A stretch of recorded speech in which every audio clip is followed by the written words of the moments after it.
بسم اللہ الرحمن الرحیم۔ ویلکم ٹو آور آفیشیل کہانی سینٹر۔ میرا نام شانسے ہے، لیکن سب ببلی کے نام سے پکارتے تھے۔ یہ ان دنوں کی بات ہے جب میں 10ویں جماعت میں پڑھتی تھی، اور ایک دن ایسا ہوا کہ میں اسکول جا رہی تھی تو ہمارے محلے کے ایک لڑکے نے میری طرف خط پھینکا، اور وہ چپکے سے میں نے اٹھا لیا۔ جب کھول کر اسے پڑھا تو اس میں لکھا، وہ مجھ سے محبت کرتا ہے۔ اس لڑکے کو میں بھی پسند کرتی تھی، لیکن کبھی اظہار نہیں کیا تھا۔ اس کا اظہار سن کر بہت اچھا محسوس ہوا، اور میں بھی اس کے رد عمل پر اس کی محبت میں گرفتار ہو گئی۔ پھر آہستہ آہستہ ہمارا گھر سے باہر ملنا ملانا شروع ہو گیا۔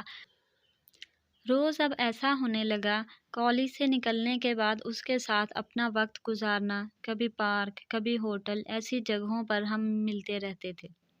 ایک دن ہوٹل میں ہم بیٹھے ہوئے تھے تو میں نے دیکھا کہ ہمارے پڑوسی انکل مجھے دیکھ رہے ہیں۔ وہ بھی اسی ہوٹل میں موجود تھے۔ جب میں نے انہیں دیکھا تو وہ مجھے دیکھ رہے ہیں تو میں نے اپنا ہاتھ میں پکڑا ہوا رجسٹر اپنے منہ کے آگے رکھ لیے تاکہ وہ مجھے نہ دیکھ سکیں، لیکن انہوں نے مجھے پہچان لیا تھا۔ کچھ دیر میں پاس آ کر بولے، شانزے بیٹا، کیوں اس لوفر لفنگے لڑکے کے ساتھ گھوم رہی ہو؟ تمہاری ماں کو پتہ چلا تو اس پر کیا بیتے گی؟ تو میں نے ان سے کہا، آپ کون ہوتے ہیں مجھے منع کرنے والے؟ اور اچھی خاصی بدتمیزی بھی کی۔ تو انکل بولے، میں تمہاری ماں کو جا کر بتاتا ہوں۔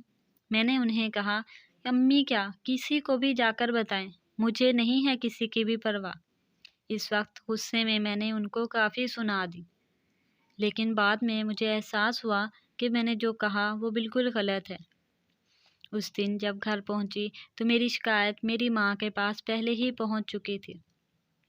امی نے مجھ سے پوچھا، کہاں سے اس وقت آ رہی ہو؟ اس دن سوال مجھے کھٹکا، آج سوال کیوں کر رہی ہیں؟ ورنہ انہوں نے کبھی بھی مجھ سے نہیں پوچھا تھا کہ کہاں سے آ رہی ہو یا کہاں جا رہی ہو۔ میری ماں کو مجھ پہ اندھا بھروسہ تھا۔ اس دن وہ بھروسہ بھی ٹوٹ گیا۔ اس لڑکے کے گھر والوں کو بلایا اور میرا رشتہ طے کر دیا۔ اس کے گھر والوں کو میں قبول نہیں تھی، لیکن اپنے بیٹے کے اصرار پر ہم سے رشتہ جوڑ لیا۔ لیکن کافی عرصے کی منگنی کے بعد میرے منگیتر کا رویہ میں نے ٹھیک محسوس نہیں کیا۔ وہ بدلا بدلا لگ رہا تھا۔ میں نے امی کو کہا، ان سے پوچھیں اب رخصتی کب کریں گے؟ میری امی نے کہا، بیٹیاں اپنی شادی کی باتیں کرتی ہوئی اچھی نہیں لگتی، اور وہ بھی بیٹی کی ماں ہے، کیسے خود بات کریں جب تک کہ وہ خود بات نہ کریں۔ ابھی یہی بات کر رہی تھیں کہ ہماری ایک پڑوس کی آنٹی آ گئیں۔ وہ کہنے لگیں، بیٹی جب ایسی ہو جو باہر چکر چلا کر شادی کا بھی خود ہی ڈیسائیڈ کرے کہ کس سے کرنی ہے، تو ایسی بیٹی سے اور کیا امید رکھو گی؟ وہ شادی کی بات کرتے ہوئے شرمائے گی کیا؟ بیٹیاں بات کرتے ہوئے اچھی نہیں لگتی۔ وہ ماں، بہن، بیٹی جس میں شرم و حیا نہ ہو، اس کو ایسی بات کرتے ہوئے جھجک یا پردہ نہیں رہتا۔ وہ سب باتیں میری ماں کو سنا رہی تھیں۔ میں امی کے پاس ہی بیٹھی ہوئی تھی تو میری پشت پر ایک دھپ لگا کر کہتی ہیں کہ آج تمہاری وجہ سے مجھے اتنا کچھ سننے کو مل رہا ہے، ورنہ اس محلے میں بہت عزت تھی میری، ساری عزت خاک میں ملا دی۔ میں چپ کر کے وہاں سے روتے ہوئے اٹھ گئی کہ ایسا کیا کام کر دیا؟ صرف اپنی پسند سے شادی کا ہی تو کہا ہے، کون سا گھر سے بھاگ گئی ہوں؟ لوگ کیا، میری اپنی امی، سب ایسے ہی باتیں کر رہے تھے جیسے کوئی غلط کام کیا ہو، لیکن میرا ضمیر مطمئن تھا کہ کوئی غلط کام نہیں کیا۔ اس دن شام کو میری امی ان کے گھر گئیں، یہ پوچھنے کہ رخصتی کب کریں گے، پر میرے سسرال والوں نے شادی سے انکار کر دیا۔ انہوں نے کہا کہ ہم آج سے منگنی توڑ رہے ہیں۔ امی نے گھر آ کر مجھے بتایا تو میں روتے ہوئے کمرے میں چلی گئی۔ سوچا شام کو جا کر اپنے منگیتر سے خود بات کروں گی، لیکن بعد میں سوچا اس کو ایسے میری پرواہ نہیں ہوگی جب تک اس سے خود کو دور نہ کر لوں۔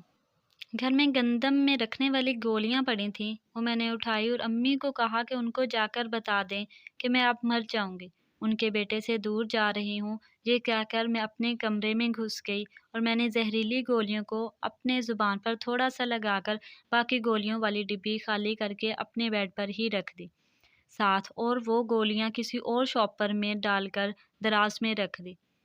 وہ زہر تھوڑا مجھ پر اثر کر رہی تھی۔ اتنی دیر میں میری ماں نے میرے کمرے کا دروازہ کھٹکھٹانا شروع کر دیا اور باہر امی شور کر رہی تھی، البتہ سارے محلے کو اکٹھا کر لیا تھا۔ مجھ پہ زہر اثر تو کیا، پر اتنا نہیں ہوا کہ بے ہوش ہو جاؤں۔ میں بیڈ پر لیٹ گئی اور بے ہوشی کا ناٹک کیا۔ باہر بہت شور تھا اور مجھے اپنے منگیتر کی بھی آواز آ رہی تھی۔ وہ میرے کمرے میں دروازے کے تالے کو توڑنے کی کوشش کر رہا تھا اور میں جب ناٹک کر کے لیٹی تو زہر میرے گلے تک پہنچ گیا اور جیسے میرے گلے کے خطوط کو زہر اپنا رنگ دکھا چکی تھی۔ کچھ لمحے بعد میرے منگیتر نے دروازے کا تالا توڑ لیا اور میرے کمرے میں پہنچ چکے تھے۔ میں نے تو آنکھیں بند کی ہوئی تھیں، مجھے سب کی موجودگی کا احساس ان کی آواز سے ہو رہا تھا۔ میری ماں نے جب زہر کی خالی شیشی ادھر پڑی دیکھ لی تو اس نے رونا پیٹنا شروع کر دیا۔ میرا منگیتر میری ماں کو حوصلہ دے رہا تھا کہ کچھ نہیں ہوگا اسے، میں بچا لوں گا، اور ساتھ ہی ایمبولینس کو کال کی، یہ بات کر کے جیسے میرے اوپر جھکا اور مجھے اپنی باہوں میں اٹھا لیا اور مجھے اٹھا کر گھر سے باہر کی جانب جلدی سے قدم بڑھائے۔ ایمبولینس آ چکی تھی، مجھے ایمبولینس میں ڈالا۔ بے ہوش جو نہیں تھی، اپنے ناٹک پر کنٹرول کرنا مشکل ہو رہا تھا۔ جو ہو رہا تھا وہ مجھے سب سنائی دے رہا تھا۔ میرے ساتھ ایمبولینس میں میری امی اور میرا منگیتر تھے۔ میرے منگیتر کے موبائل کی رنگ بار بار ہو رہی تھی، لیکن وہ کٹ کر رہا تھا۔ امی نے اس سے پوچھا کہ کون ہے؟ اس نے امی کو بتایا کہ اس کی امی کی کال آ رہی ہے، تو امی نے اسے کہا کہ کال اٹھا لو، ان کو فکر ہوگی، شانزے کی بات ان کو بھی پتہ چل چکی ہوگی، تبھی بار بار کال کر رہے تھے۔ تو اس نے کہا اگر شانزے کو کچھ ہو گیا تو وہ خود کو معاف نہیں کر سکے گا، اور امی ابو کو تو اپنی شکل ساری زندگی نہیں دکھاؤں گا۔ اس کا جذباتی پن تھا یا محبت یا کچھ احساس جرم میں مجھے سب بول رہا تھا، لیکن اس کی باتوں سے لگ رہا تھا وہ میری طرف لوٹ آیا ہے۔ اس کی باتیں سن کر سکون پہنچ رہا تھا کہ جو ناٹک کیا کامیاب ثابت ہوا۔ 10-15 منٹ کے بعد ہسپتال پہنچ گئے۔ ہسپتال کے باہر سے اسٹریچر سے مجھے ہسپتال کے اندر لے جایا گیا اور اس وقت مجھے ڈرپ کے ذریعے ایسی دوائی دی گئی جس سے میرا دل متلانے لگا اور مجھے قے آ گئی۔ اس کے بعد میں ٹھیک خود کو ظاہر کرنے لگی۔ میری امی اور منگیتر میرے پاس آ گئے۔ میرا منگیتر مجھ سے معافیاں مانگنے لگا اور مجھ سے بولا اب میرے علاوہ وہ کسی سے شادی نہیں کرے گا۔ میں نے کہا تمہارے والدین نہیں مانیں گے؟ اس نے کہا وہ اپنے والدین کو منا لے گا۔ وہ دن میں نے ہسپتال میں گزارا۔ پھر اگلے دن مجھے ہسپتال سے ڈسچارج کر دیا گیا۔ میں گھر آئی تو میرے کمرے کو خوب سجایا گیا تھا۔ میں نے امی سے پوچھا آپ تو میرے ساتھ ہسپتال میں تھی، پھر یہ میرے کمرے کو کس نے سجایا ہے؟ تو وہ کہتی ہیں خود ہی پتہ چل جائے گا۔ کچھ لمحے میرا منگیتر ادھر آیا اور اس نے بڑے شاہانہ انداز میں کہا آپ کا خدمت گزار صرف میں ہی ہوں اور یہ سجاوٹ صرف آپ کا خدمت گزار ہی کر سکتا ہے۔ میں اس کی بات پر مسکرا دی۔ جب تک میں بستر سے اٹھی نہیں وہ روز مجھے گھر ملنے آیا کرتا تھا۔ پھر ایک دن میں نے اس سے پوچھا تمہارے والدین مانے ہیں یا نہیں؟ اس نے کہا مان تو نہیں رہے لیکن مان جائیں گے۔ اس نے مجھے امید دلائی۔ میں نے اسے کہا اگر مجھ سے شادی نہ کی تو میں اپنی جان دے دوں گی، پر کسی اور سے شادی کا نہیں سوچوں گی۔ وہ مجھے دلاسے دیتا رہا اور پھر وہاں سے چلا گیا۔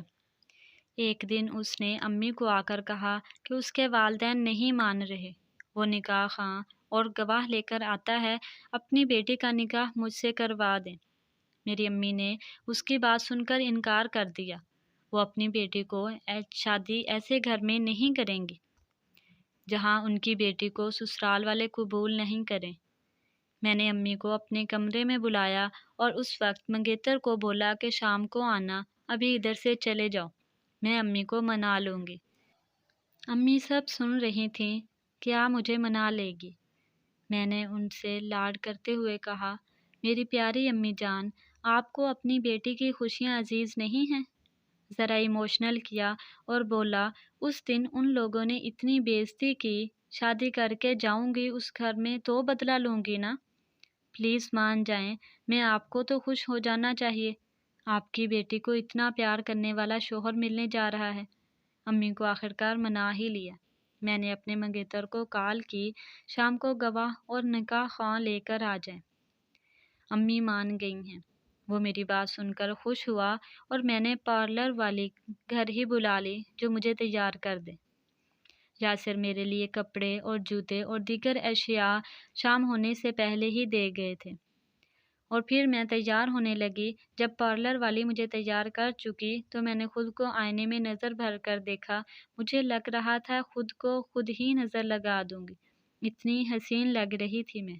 کچھ دیر بعد امی کمرے میں مجھے لینے آئیں کہ یاسر نکاح خواں اور چند آدمیوں کے ساتھ آ گیا ہے، جلدی سے باہر آ جاؤ۔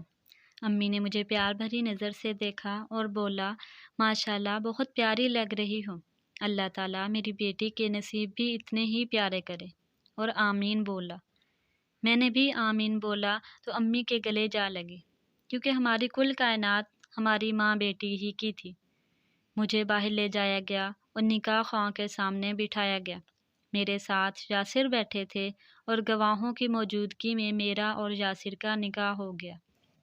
نکاح کے بعد مجھے میری امی نے بہت مبارکباد دی اور گلے لگایا۔ یاسر کو امی نے ماتھے پر بوسہ دیا اور مبارکباد دی، اور یاسر پھر سب مرد حضرات کے باری باری گلے لگ کر مبارکباد حاصل کی۔ اس نے خود ہی ٹوکرے سے مٹھائی نکال کر پلیٹ میں رکھ کر سب کو پیش کی۔ سب ابھی رسموں میں لگے ہوئے تھے کہ اوپر سے یاسر کے والد اور والدہ دونوں آن پہنچے، یعنی میرے سسرال والے۔ لیکن وہ یہ سب دیکھ کر ششدر رہ گئے تھے۔ جیسے ہی دروازے کے اندر داخل ہو کر وہ منظر دیکھ کر بجائے شور کرنے کے وہاں سے جانا مناسب لگا۔ یاسر آوازیں دیتا رہ گیا امی ابو کو کہ اس کی بات سن لیں، لیکن اس کی بات سنے بغیر ہی وہ وہاں سے چلے گئے تھے۔ جیسے ہی وہ گھر سے باہر جانے لگا میں نے آواز دی اور وہ میری آواز سے وہیں رک گیا اور باہر جانے کی بجائے میرے پاس واپس لوٹ آیا۔ میں اس کی طرف دیکھ کر مسکرا دی، لیکن وہ پریشان لگ رہا تھا۔ میں نے کہا، فکر نہ کرو، انشاءاللہ تمہارے والدین راضی ہو جائیں گے۔ وہ میرے حوصلے سے تو مسکرا اٹھا تھا، لیکن اسے یہ پتہ نہیں تھا کہ یہ شادی تو محبت کی، لیکن ساتھ تمہارے گھر والوں سے اپنی اور اپنی امی کی بےعزتی کا بدلہ بھی لینا ہے۔ سب وہاں سے چلے گئے تو میری رخصتی کا وقت آ گیا، جس میں ہم دونوں ہی اکیلے تھے، میں اور میری ماں۔ وہ منظر دیکھ کر رو دی۔ باپ بھائی تو پہلے ہی نہیں تھے، جو کہ ایک عورت کا مان ہوتے ہیں۔ شادی کے بعد سسرال ہی سب کچھ ہوتا ایک عورت کا، لیکن جہاں تو سسرال ہی نہیں آیا۔ ہماری خوشیوں میں تو سب کچھ وہ کیسے ہو سکتے تھے؟ انہوں نے مجھے وہ شادی کی خوشی نہیں دی جو ان کی بدولت مجھے عزت و محبت ملنی تھی۔ اب سوچ لیا تھا ان کو بھی سکون سے نہیں رہنے دوں گی۔ امی نے یاسر کو کہا، میری اکلوتی بیٹی ہے اور مجھے بہت پیاری ہے، ماں باپ دونوں بن کر میں نے اسے پالا ہے، اس کی خوشیوں کا خیال رکھنا۔ اور یاسر امی سے بولا، آپ کو جتنی شان سے عزیز ہے اتنی ہی رکھنے کی کوشش کروں گا۔ ایک ماں والا پیار تو نہیں دے سکتا، لیکن ایک شوہر والا فرض اور پیار دونوں دوں گا۔ میری امی نے یاسر سے پوچھا، اسے کہاں لے جاؤ گے؟ اس نے کہا، اپنے گھر لے جاؤں گا۔ امی نے کہا، اسے ابھی اپنے گھر مت لے جاؤ، تمہارے گھر والے پہلے ہی غصہ ہیں، لیکن اسے پتہ نہیں کیوں جانے کی جلدی تھی۔ ہم دونوں گھر سے باہر نکلے تو یاسر کا ایک دوست کار لے کر پہنچ گیا۔ میں جو ہی گاڑی میں بیٹھی، ایک لڑکا بھاگتا ہوا آیا اور یاسر سے بولا، یاسر بھائی، آپ کے گھر آگ لگ گئی ہے۔ یاسر مجھے ادھر ہی چھوڑ کر گھر کی طرف بھاگا اور پتہ چلا کہ اس کے ماں باپ دونوں جل چکے ہیں۔ انہیں ہسپتال لے جایا گیا۔ کچھ دن زندہ رہنے کے بعد وہ وفات پا گئے۔ یاسر اس دن کے بعد نیم پاگل ہو چکا تھا۔ اس کو نہ تو کھانے پینے کی ہوش تھی، نہ ہی باقی کاموں کا کوئی ہوش تھا۔ اب میں اسے دیکھ دیکھ کر رو دیتی، سوچتی ہوں کاش میں نے شادی نہ کی ہوتی یاسر سے، تو شاید اس کے ماں باپ آج زندہ ہوتے۔ یہ احساس جرم مجھے اب مشکل سے جینے دے رہا ہے۔ شادی کرنے میں ماں باپ کا راضی ہونا بہت ضروری ہوتا ہے، ورنہ ضمیر زندہ ہو تو سکون نہیں ملتا۔